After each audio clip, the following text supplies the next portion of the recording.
تعالي بقى في الفيديو دوت اقولك على كل اسرار الكنافة الناجحة. الكنافة اللي هي تفضل معاكي طرية لغاية اخر قطعة في الصينية، حتى لو باتت تاني يوم مش هتنشف معاكي. وتعالى اقولك على ايه السبب اللي بيخلي الكنافة لو باتت تنشف كده، والسكر بتاعها هتلاقيه محبب كده معاكي. تعالى اقولك على كل الاسرار دي كلها. لو اول مرة تشوفينا، احنا قناة اكلة وترويق. حطي لايك للفيديو ونوريني بالاشتراك في القناة، بنزل كل يوم وصفات اقتصادية وعلى قد الايد. تعالي بقى نخش في وصفتنا القمر دي كده على طول. انا معايا نص كيلو من الكنافة، حطيتها الاول في الفريزر شويه عشان اعرف اكسرها كده وفتفتها معايا. ضفت عليها حوالي معلقتين من السكر، وهفضل اكسر كده في الكنافه واخليها فتافيت. وبعد كده النص كيلو كنافه هضيف عليه نص كوبايه من السمنه السايحه، وهبتدي ان انا اقلب كده كل السمنه كده بالكنافه بتاعتي، وفي نفس الوقت هفتفتها كده مع بعض. هغلف كل الكنافه بتاعتي بالسمنه.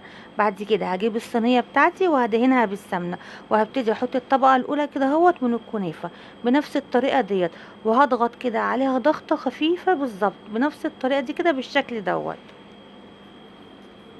انا هنا بقى في الاثناء ديت محضره معايا مهلبيه. انا هعمل الصينيه ديت نص مهلبيه ونص ساده. للي ما بيحبش المهلبيه وبيحب الساده هعملها نص ونص.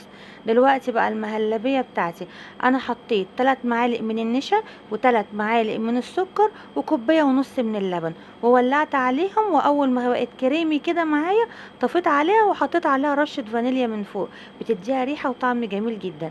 خدت المهلبيه بتاعتي حطيتها على نص الصينيه كده وابتديت ان انا احط الرق التاني من الكنافه بنفس الشكل ده كده بالظبط. الجزء بقى اللي هو مفهوش مهلبيه هبتدي اضغط عليه كده بالشكل ده كده ضغطه خفيفه مش جامده قوي. والجزء التاني اللي فيه المهلبيه هبتدي اسويه كده بايديا بالطريقه دي بالظبط.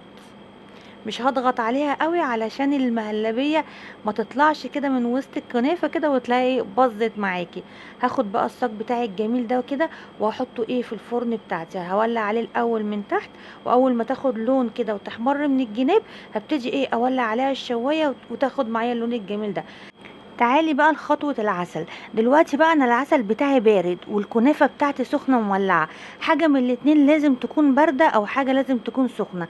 علشان بقى علشان الكنافة بتاعتي لما تبات ما تقفش كده في السكر كده وتلاقيها نشفت من تحت، والسكر بقى عامل زي الحبيبات بتاعتك. يعني قبل ما ابتدي في صينيه الكنافه هكون مجهزه معايا العسل. العسل عباره عن كوبايتين ونص من السكر، هضيف عليهم كوبايتين من الميه وهسيبهم يغلوا مع بعض. وقرب ما تاخد غلوه كده هضيف عليه عصره ليمونه، وبعد كده هطفي عليه، وفي الاخر خالص هروح حاطه عليه رشه من الفانيليا كده بتدي لها ريحه حلوه. مش هحط الفانيليا وهي النار ولا عاليه علشان ما تمررش معايا.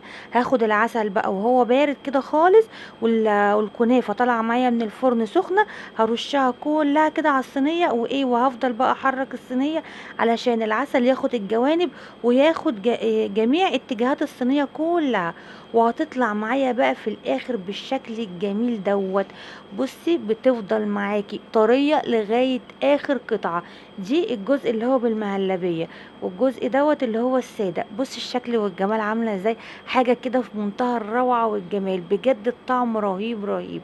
الصينيه بجد تحفه، اتنسفت كده في ثواني من جمالها. اعمليها انت بس بكل التكات البسيطه ديت وهتطلع معاكي احلى صينيه كنافه، وهتدعيلي ان شاء الله. وده كان فيديو النهارده، انتظريني ان شاء الله في فيديو جديد.